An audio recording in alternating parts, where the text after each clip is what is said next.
They're staying up late at night, they're missing family stuff. Their mind is always on the business because they're trying to keep it afloat Yeah. rather than actually putting systems in place. Being able to implement these systems has given 10 to 15 hours a week back to our clients, and they actually get to go to their kids' baseball games and not have to, like, worry about their business.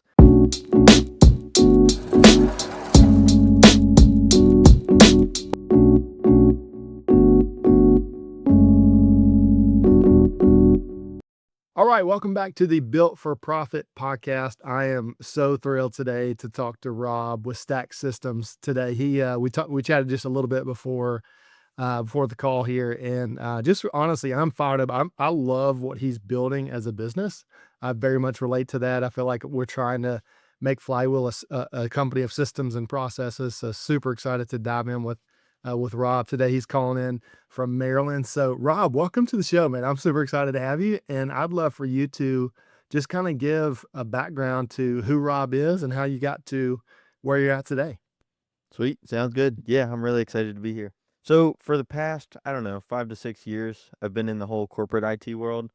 So, seeing the corporate IT, seeing the systems that are in place there, I knew there was a way that I could bring it into the local businesses. And what I want to do most is just help those in my community.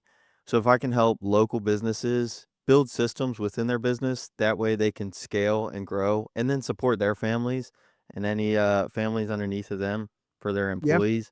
That's my main goal. So I've take what I've learned in the corporate IT world and transition that to local businesses, and now we're helping out all those in our community.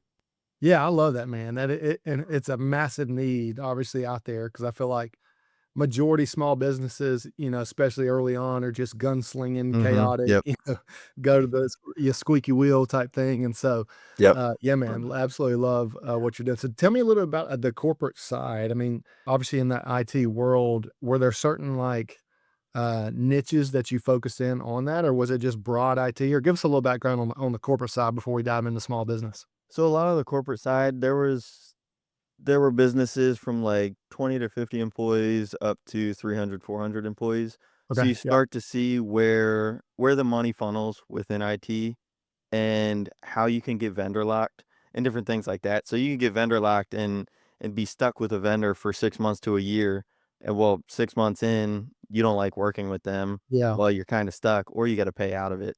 And it's Yeah. like we took those things like vendor locked and just like being stuck in one software, and we're taking that of like, if you work with us, we don't sign you into a long-term contract. It's like I want it to be month to month to where we actually have to perform and you have to like working with us. Because if we don't build a good, you Yeah. know, if we don't build a good relationship, well, then it's not good for either one of us. Yeah. So Absolutely. that's one of the major things from the corporate IT world that I saw, and just Yeah. the waste of money. They're trying out all these different softwares, seeing what works, and it's a lot of money that goes down the drain for the business. Yeah. So taking that to local businesses, we know what software works and we know what works well in the systems, and then we can implement that right away rather than you trying to figure out what works, wasting money here and there. So, Yeah, yeah, that makes so much sense, man. I love it. Okay, so before we dive mhm. into small businesses and how you serve those guys, tell me about the leap of faith you took. Obviously, leaving a W-2 job and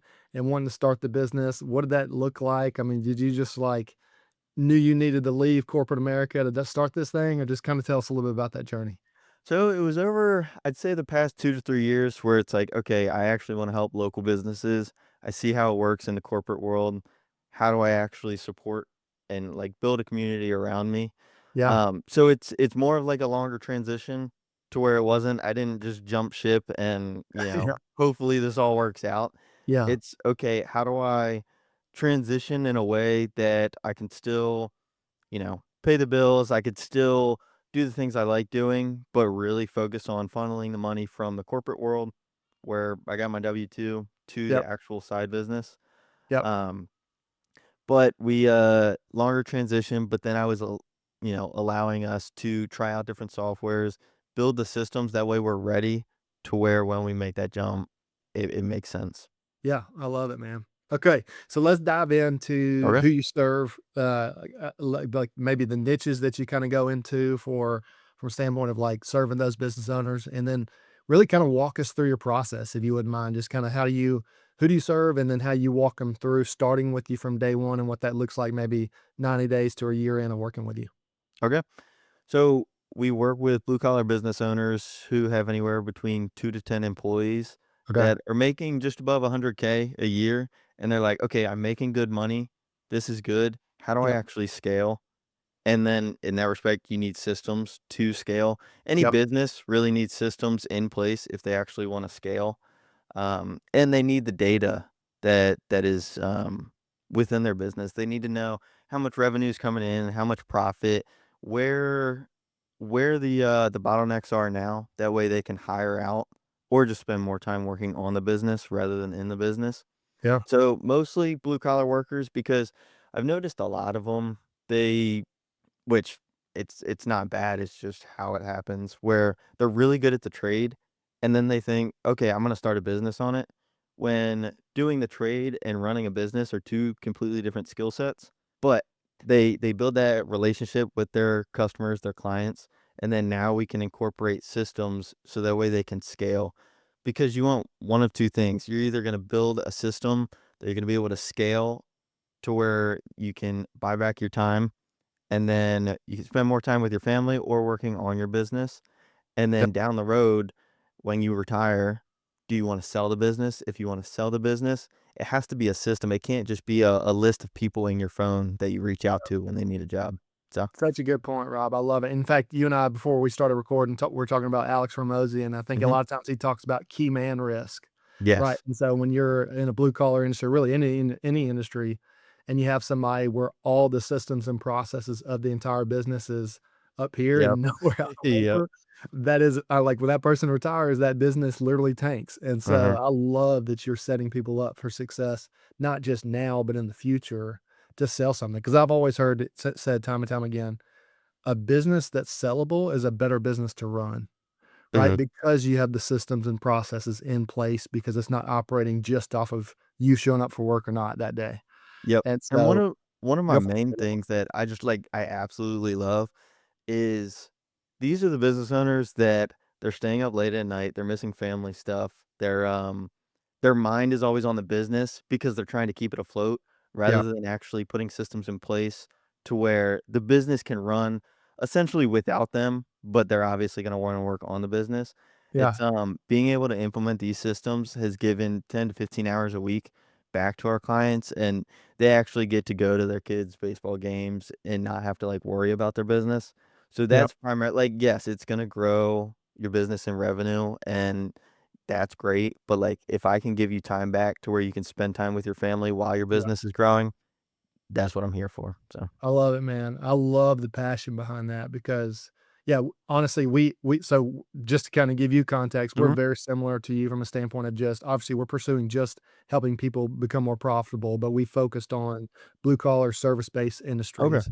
And it's kind of the same concept, right? Where it's like, let's take that wing off your plate so you can mhm. focus on sales and growth and operations, Yeah, that's but then awesome. also be able to have your time back for your families. Because I've talked to so many friends where they're like, "Man, I don't know why anybody would start a business when you have young kids at the house." Because it's like, how do you do both?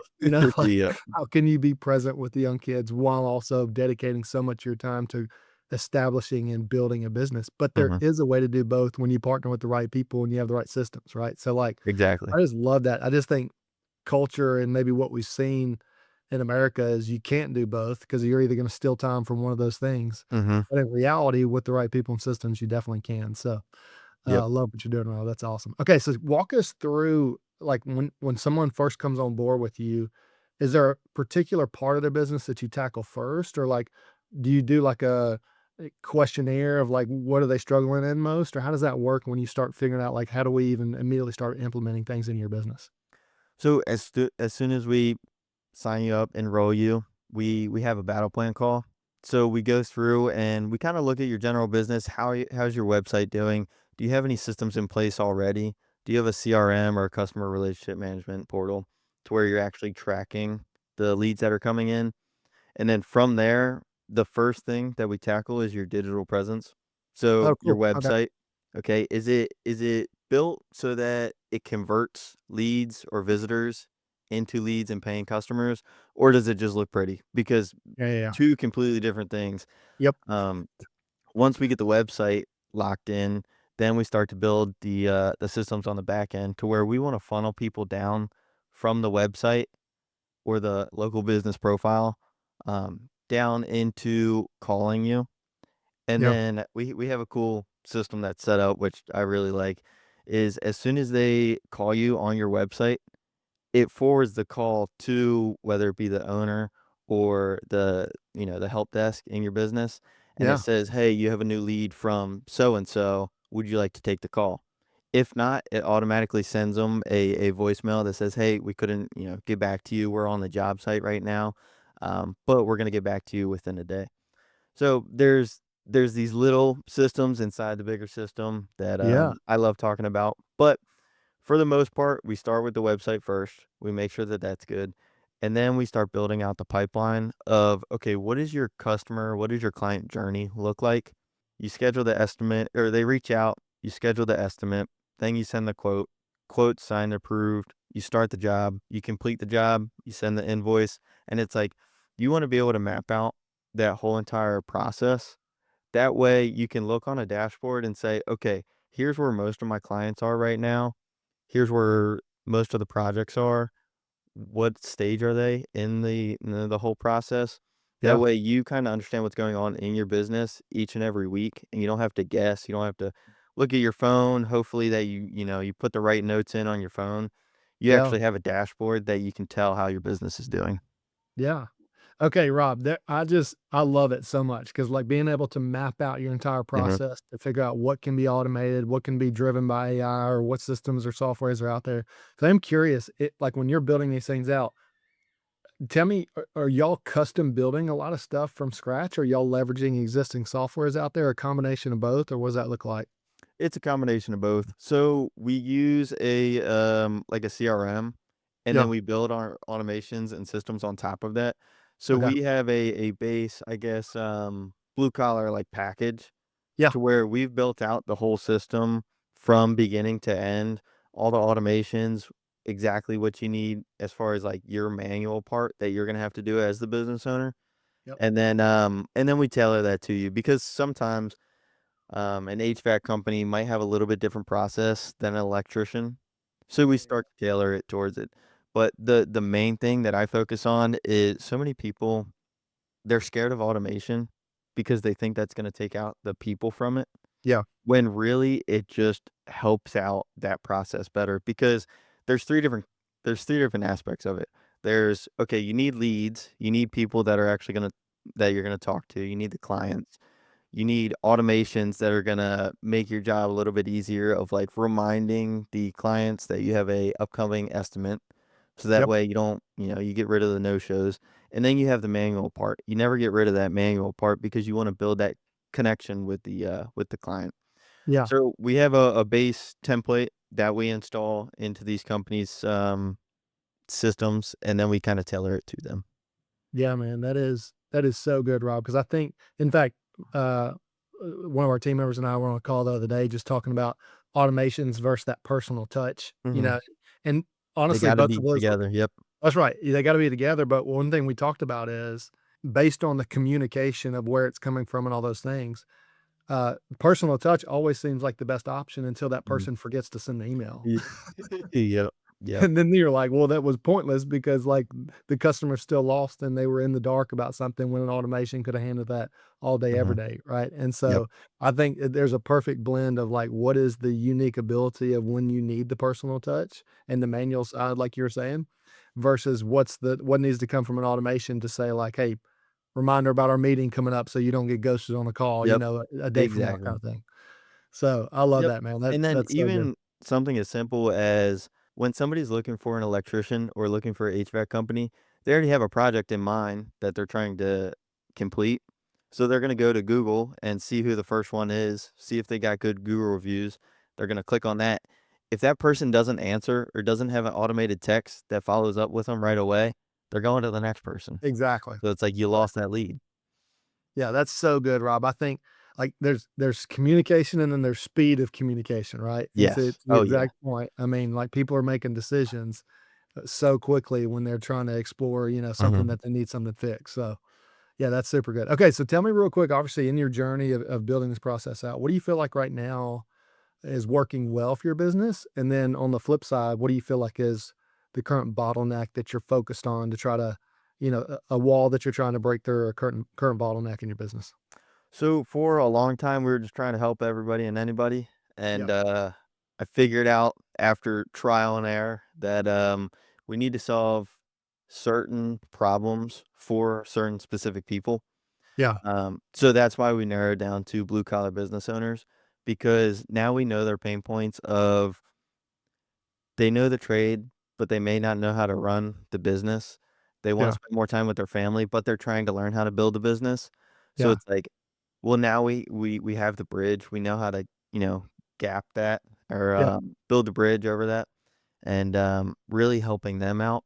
We've helped out. We've built websites for cigar lounges, for travel agencies, and it's like, I like helping all those people out, don't get me wrong, but at the end of the day, if I'm really going to solve a set of problems, I need to pick who I'm gonna help out, and that just so happened to be blue collar business owners 'cause I really enjoy working with them.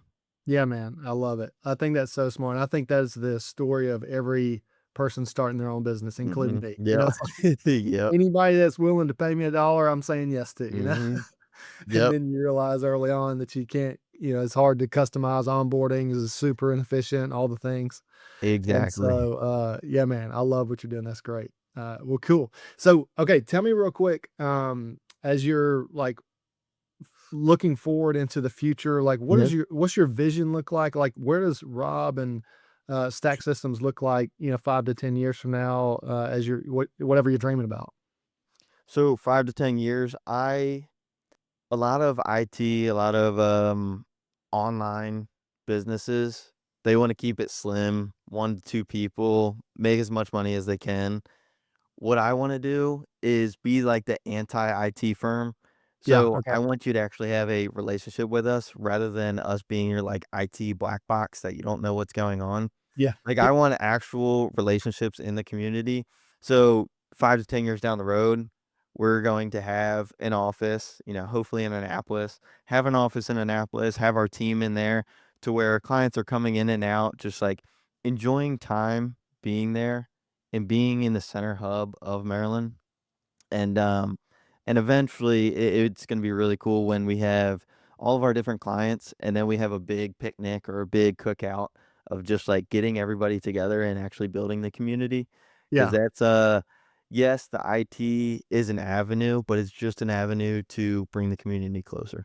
So, That's so good, man. I love that. And so you really are specializing in just like your community and serving businesses in your community as well? Or are you willing to go kind of all over the United States to serve blue collar? Or are you really honed in right now just on the Maryland area? I I'm open to helping any in the US, but, like, primarily in Maryland, helping those out, right now. But at the end of the day, if there's a blue collar business owner who's anywhere in the US and we can help them, I'd love to help them. Yeah, that's good, man. I love it. Okay, so I'm curious for you, as a Mhm, business owner, with obviously your systems and processes background, are there any like metrics or things that you're tracking as a business owner that you consistently go back to, whether it's weekly or monthly, that you're saying like, okay, if I'm gauging these numbers because I'm a data guy and I'm, mhm. have the systems behind it, it means that we're trending in the right direction as a business or we're healthy as a business. I'm curious what you track as a business owner to kind of see if your business is doing well. Yep. Well, it would, one of 2 things. It's the monthly recurring because afterwards we have everybody not sign into a long-term contract, but, like, month to month, okay, Yep. what is our churn? Yeah. If our how's our churn looking? Because if it's going downhill, then we need to focus more on the retention and like, okay, how are we not providing the best value and how can we increase that value Yeah. in a long-term aspect? But then the other one is how many leads are we getting in the door from marketing, from Instagram, from our website? Because if we know that we have, say, 500 leads that come in and they go down the funnel and maybe we have 10 different, calls from those leads, then we could start to track, okay, if we have 100 leads, we know we're gonna get one client, and then we can start to gauge off of that. Yeah, that's great, man. I love it so much. In fact, I want to pause for a second on churn. I think that's one Mhm, of the most important things for every company to review. And just to kind of describe for listeners that may or may not know what churn is, but basically what Rob's saying is that, if you look at just pure growth, customer acquisition or however you want to just see membership growth in your business, you might be seeing it going up and to the right because maybe you get 10 new customers this month, but you lose 5. So you're a net plus 5, right, for the month. But I love what Rob's saying is that you have to focus in on why did those 5 leave? mhm, And what's going on? What value are we missing that we're trying to provide for those people to eliminate those 5 people to leave? Because if you can reduce that from 5 to 1, now you got a +9 versus a +5 for the month. And I think that is just so critical because I think when you're growing fast as a business, so many business owners ignore churn because they're like, our numbers are going up. So like we're doing mhm, something yep. right. But it's so critical to look at the churn numbers. So I It love that is, you mentioned that, Ruff. That's and good. I definitely think that, one of the things that I learned, not recently, but, like, within the past few months is it doesn't hurt to have another touch point in that, okay, they signed up for monthly. Are you reaching out to them every week, every other week? Did you set expectations on when they should hear from you? Because if you set expectations of like, "Okay, we're gonna have weekly calls," and you accidentally miss a call, well, then the odds of them leaving are, Yep. getting higher. So it's like setting expectations in the beginning, that way they know how often they're gonna talk to you and what they're gonna expect from you. Yeah. And then even if you set that bar lower of like, okay, we're gonna only talk once a month, well, then exceed those expectations and actually text them every week. Yeah. That's what I found that really helps, and it applies to any business. So, I love that so much, Rob. You're exactly right. I think to me, that is a critical piece, especially when mhm. you pre-onboarding anybody. Oh And yes. we're working on this internally as well. Actually, we have an onboarding meeting later this week to kind of really hone this thing in to just say, like, what are the expectations that we're clearly setting for the client before they even say yes?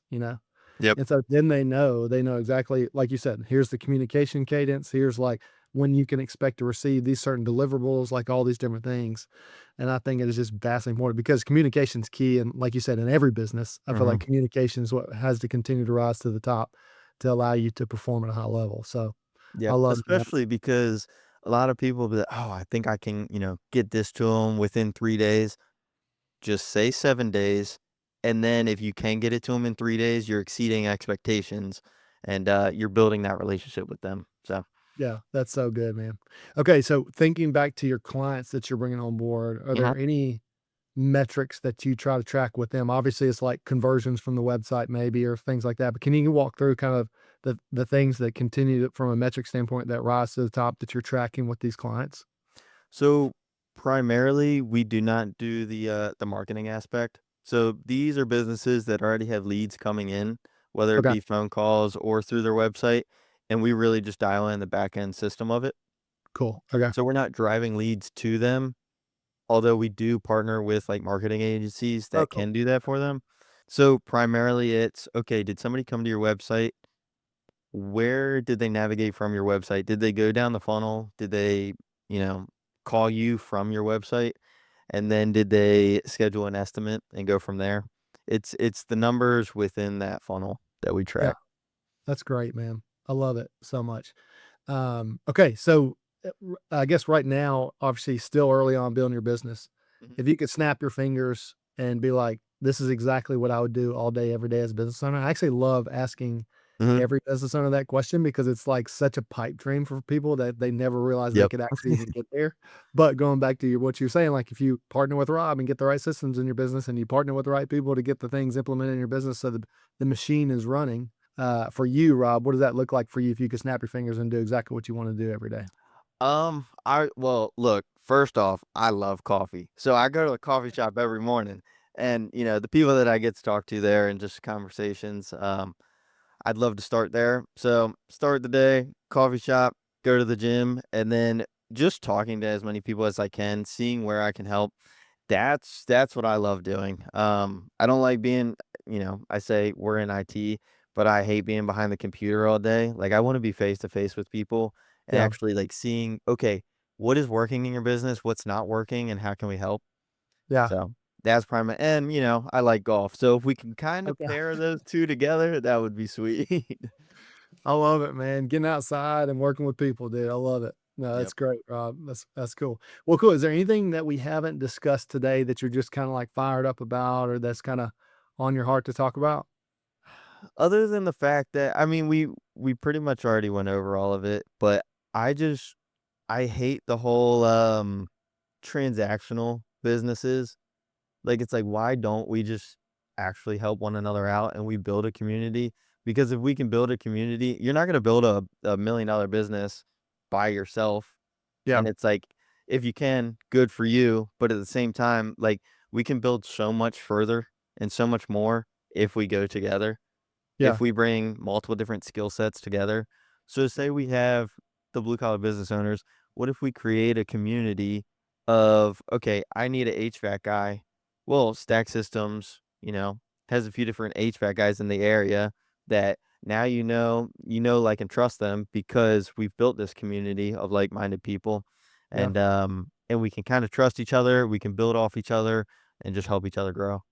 Yeah, man. That is so good. Yeah, it reminds me of the book Who Not How, if you've ever read it, because it is exactly what you just mentioned. It's like rather than every time you're faced with a problem or something that needs solved, don't think, "How do I need to solve it?" Think, Mhm. "Who do I need to help me solve this?" Mhm. Because Yeah. people are experts in all these different things, and a lot of times the problem that you see right in front of you is not something that's in your sweet spot to go solve, and it's gonna pull you away from your sweet spot to go try to solve that thing. So, I love the collaborative approach, Rob. I think that is a brilliant thing. I fully agree with that as well. I think, a rising tide raises all boats, and when you can Yep. have everybody doing that together, it 100%. helps a lot of people out. So I love it. Well, Rob, as if people want to find out more about your company, about you, where's the best place to find you? So right now on Instagram, if you go to Rob Ladabouche, Ladabouche, you can find me on there. I'd love to talk. You can DM me if you want a video that breaks down our process and like how to start to implement systems into your business. You could just DM me the word systems and then I'll send you the video. I love that, Rob. I might send it to you, dude. I Yeah. want to check that out. And so you said DM you the word systems, and Correct. you'll send back a video that breaks it Yep. down. Okay, I love it. Well, cool, Rob. Thanks so much for chatting with me today. Super appreciate it. Thank And you. I appreciate it. yeah, man, it's a wrap up for another podcast. Appreciate it, Rob.